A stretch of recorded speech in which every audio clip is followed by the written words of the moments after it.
Hi friends, welcome to கோகிஸ் cooking channel. இன்றைக்கி நம்ம சேனலில் ஒரு சூப்பரான ஒரு எக் கிரேவி ரெஸ்டாரண்ட் ஸ்டைலில் எப்படி செய்யுதுன்னு பார்க்க போகிறோங்க. இந்த கிரேவிக்கு வந்து நம்ம தேங்காய்லாம் வைக்காம தான் நம்ம செய்ய போகிறோம். தேங்காய் சேர்க்காம இந்த அளவுக்கு மசாலாவோடு நம்ம எப்படி செய்கிறது, அதுக்கு என்னென்ன பொருட்கள் நான் சேர்த்துருக்கேன் அப்படின்றதெல்லாம் வீடியோவில் ஒன்று ஒன்றா பார்த்துடலாம். இந்த கிரேவி வந்து சப்பாத்தி, பரோட்டா, இட்லி, தோசை இது எல்லாத்துக்குமே சூப்பராக இருக்கும். இப்போ வாங்க நம்ம வீடியோக்குள்ளே போகலாம். இப்போ பார்த்தீங்கன்னா, ஃபஸ்ட்டு நம்ம எக்கு கிரேவி பண்ணுறதுக்கு ஒரு பேனில் வந்து ஒரு 3 ஸ்பூன் அளவுக்கு எண்ணெய் சேர்த்துக்கோங்க. அதில் ஒரு 1/4 டீஸ்பூன் அளவுக்கு மஞ்சத்தூள், 1/4 டீஸ்பூன் அளவுக்கு உப்பு, காரத்துக்கு ஒரு 1/2 டீஸ்பூன் அளவுக்கு மிளகாத்தூள். இது நல்லா வந்து நம்ம கலந்து விட்டுக்கலாம். இது எல்லாம் ஒன்றா சேர்ந்து நல்லா கலந்து விட்டுக்கோங்க. இப்போ இதில் வந்து நம்ம ஆல்ரெடி நான் வேக வச்சு எடுத்து வச்சுருக்கேன் முட்டை வந்து நம்ம இதில் சேர்த்துக்க போகிறோம். உங்களுக்கு எத்தனை தேவை, எந்த அளவுக்கு தேவையோ அத்தனை முட்டைகள் வந்து நீங்கள் சேர்த்துக்கோங்க. நான் வந்து இன்றைக்கி ஒரு 5 முட்டை வந்து வேக வச்சு எடுத்துருக்கேன். இப்போ இந்த மசாலாவோட இந்த முட்டையும் சேர்த்து நல்லா கலந்து விட்டுக்கலாம். இப்போ நம்ம இந்த மாதிரி செய்யாமல் நம்ம டைரெக்டாக குழம்புல போடலாம். பட் இந்த மாதிரி நீங்கள் வந்து மசாலாவோட நீங்கள் சேர்த்துட்டு ஃப்ரை பண்ணிவிட்டு நீங்கள் முட்டையை சேர்க்கும்போது அந்த கிரேவியோட ஸ்ட்ரக்சர் சூப்பராக இருக்கும். ஸோ சாப்பிடும்போது அந்த முட்டையோட டேஸ்ட்டும் நம்மளுக்கு சூப்பராக இருக்கும். அதனால் நம்ம வந்து இந்த மாதிரி மிளகாத்தூள், உப்புல வந்து நம்ம ஃபஸ்ட்டு நம்ம இதில் வந்து நல்லா ஃப்ரை பண்ணி எடுத்துக்கலாம் அந்த எக்கு. பாருங்கள், இப்போ முட்டை வந்து நல்லா மசாலாவோட ஃப்ரை ஆகிடுச்சு. இப்போ இது வந்து ஒரு வேறு பிளேட்டில் மாற்றி எடுத்து வச்சிடலாம். இப்போ அதே எண்ணெயில் வந்து ஒரு பெரிய வெங்காயம் வந்து நான் நீல வாக்கில் கட் பண்ணி வச்சுருக்கேன். இப்போ இதையும் நல்லா வந்து ஃப்ரை பண்ணிக்க போகிறோம். நல்லா ஒரு ப்ரௌன் கலர் வர வரைக்கும் நம்ம நல்லா வதக்கிக்கலாம் இதை.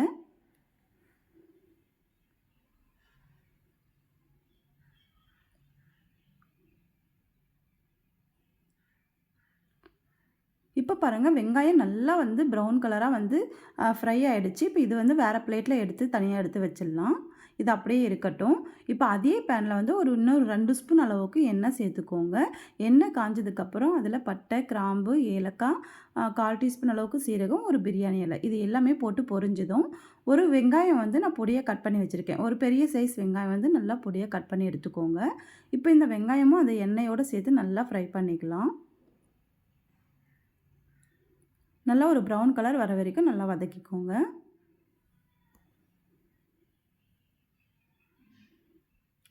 இப்போ பாருங்கள், வெங்காயம் நல்லா வதங்கி வந்திருக்கு. இந்த சமயத்தில் இஞ்சி பூண்டு பேஸ்ட் வந்து ஒரு 2 ஸ்பூன் அளவுக்கு ஆட் பண்ணிக்கலாம்.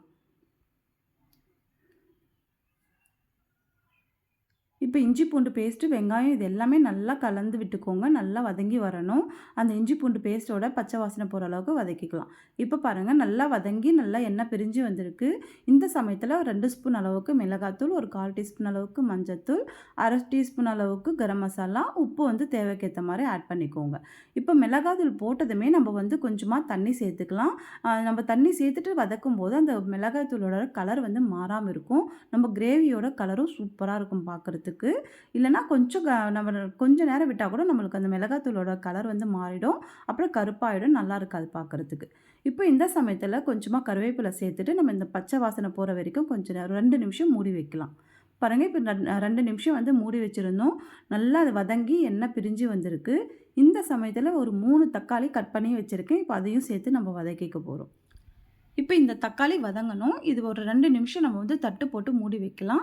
அந்த தக்காளி வந்து மிளகாத்தூள், உப்பு இதெல்லாம் சேர்த்து நல்லா வந்து அந்த தக்காளி நல்லா மேஷ் ஆகி வரணும். அதளவுக்கு நம்ம வெயிட் பண்ணுவோம். இப்போ பாருங்கள், தக்காளி வந்து நல்லா அந்த மிளகாத்தூள், உப்பு இதெல்லாம் சேர்ந்து நல்லா ஒரு பேஸ்ட் மாதிரி வந்திருக்கு. நம்ம தக்காளி வந்து போட்டதே வந்து தெரியல பாருங்கள். அந்தளவுக்கு நல்லா வதங்கி வந்திருக்கு. இப்போ இது நல்லா கலந்து விட்டுக்கலாம்.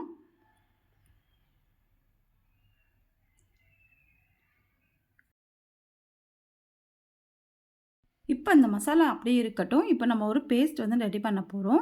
நம்ம ஆல்ரெடி வந்து வதக்கி வச்சுருக்க வெங்காயத்தை வந்து மிக்ஸி ஜாரில் சேர்த்துக்கலாம். நல்லா ஆறுனதுக்கப்புறம் சேர்த்துக்கோங்க. இது கூடவே ஒரு 5லேருந்து 6 முந்திரி வந்து நம்ம சேர்த்துக்கலாம். இது கொஞ்சமாக தண்ணி சேர்த்து நம்ம வந்து அரைச்சி எடுத்துகிட்டு வந்துட போகிறோம், ஒரு பேஸ்ட் மாதிரி. பாருங்கள், இப்போ நல்லா ஒரு பேஸ்ட் மாதிரி நம்ம அரைச்சி எடுத்துகிட்டு வந்தாச்சு.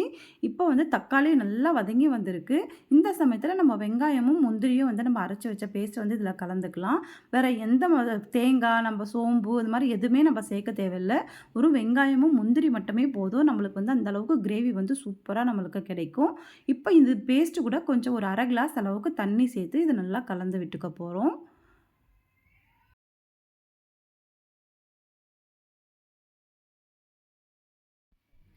தண்ணி வந்து இந்த அளவுக்கு இருந்தா போதும். நீங்க வந்து நெறைய சேர்த்துறாதீங்க. நெறைய சேர்த்துட்டீங்கன்னா, அது மாரி தண்ணி மாரி ஆயிடும். நம்மளுக்கு அந்த கிரேவி வந்து பதம் மாறிடும். இப்போ வந்து நம்ம பேஸ்ட் வந்து போட்டதுக்கப்புறம் ஒரு 2 நிமிஷத்துல நல்லா கொதிக்க விட்டுடலாம். பாருங்க இது நல்லா கொதிச்சிட்ருக்கு. இந்த சமயத்துல நம்ம ஃப்ரை பண்ணி எடுத்து வச்சிருக்கிற முட்டைய வந்து நம்ம இதில ஆட் பண்ணிக்க போறோம். பாருங்க முட்டை சேர்த்ததுமே நல்ல ஒரு கலர்ஃபுல்லா வந்திருக்கு பாருங்க. அதனால தான் நம்ம வந்து முட்டைய ஃபர்ஸ்ட்டே வந்து நம்ம மிளகாத்தூள், மஞ்சள்தூள் எல்லாம் போட்டு ஃப்ரை பண்ணி எடுத்து வச்சிருந்தோம். அதோட கலரே பார்க்கும்போதே சூப்பரா இருக்கு பாருங்க. இப்போ ஒரு 2 நிமிஷத்துக்கு இத அப்படியே விட்டுடலாம். பாருங்க சூப்பரா ஒரு 2 நிமிஷம் நீங்க விட்டீங்கன்னாவே, அது எண்ணெய் பிரிஞ்சு சூப்பரா செட் ஆயி வந்திருக்கு. இந்த சமயத்தில கொஞ்சமா கொத்தமல்லி தழை சேர்த்துக்கோங்க. இது கூடவே நான் கொஞ்சமா கசூரி மேத்தி வந்து நான் ஆட் பண்றேன். அது இல்லைனாலும் பரவால்ல. நீங்க கொத்தமல்லி மட்டுமே ஆட் பண்ணாலும் போதும். சூப்பரா இருக்குங்க. இந்த கிரேவி வந்து அவ்ளோ டேஸ்ட்டா இருக்கும். நமக்கு வந்து இதில தேங்காய்லாம் நெறைய மேக்ஸிமம் யாருமே தேங்காய் வந்து சேர்க்க மாட்டாங்க. தேங்காய் சேர்த்தா பிடிக்காதுன்னுவாங்க. அந்த மாரி இருக்கிறவங்களுக்கு இந்த மாரி நீங்க கிரேவி பண்ணி குடுங்க. ரொம்பவே விரும்பி சாப்பிடுவாங்க. குழந்தைங்களுக்கு லஞ்ச் பாக்ஸுக்கு சப்பாத்தியோட சூப்பரா இருக்கும் இது. பாருங்க இப்போ வந்து சூப்பரா ரெடி ஆயிடுச்சு. நம்மளுடைய முட்டை கிரேவி ரெஸ்டாரண்ட் ஸ்டைல்ல ரெடி ஆயிடுச்சு. இப்போ இத வேற பவுல்ல நம்ம மாத்திக்கலாம்.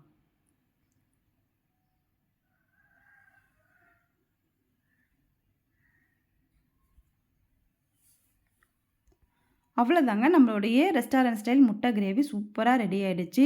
ரொம்பவே சூப்பரா டேஸ்ட்டா இருக்கும். சப்பாத்தி, பரோட்டா நீங்க சாதத்தோட கூட வச்சு சாப்பிடலாம். அவ்ளோ டேஸ்ட்டா இருக்கும்.